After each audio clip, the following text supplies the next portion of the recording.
போரின் நடுவிலே 234 தொகுதியிலும் விஜயினுடைய தாவேகா தோல்வி அடைகிறது. தலைவர் மாறிலே கூட்டம் சேர்த்துட்டா அது ஓட்டா மாறாது. ஒருவன் பசிக்கன 234 இல்ல 10 கூட முடியாது தனியா நின்னா. வேட்டை துவங்குது உங்களுடைய அடுத்த படத்திற்காக காத்துக்கிட்டு இருக்கிறேங்க விஜய்.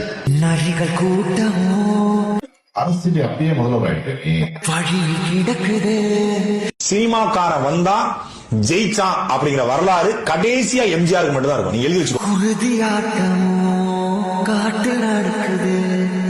நிறுவனம் என்ன சொல்லுது, அவர் தான் முதலமைச்சர். இப்ப இது எவ்வளவு பெரிய காமெடின்னு மக்களுக்கு தெரிஞ்சிருச்சு. வாடைகள் 100 வந்து போதவில்லையே. உன் பேரையே முழுசா உன்னால சொல்ல முடியாது. சொன்னா பாதி பேர் ஓட்டு போட மாட்டான். சி ஜோசப் விஜய் எனும் நான்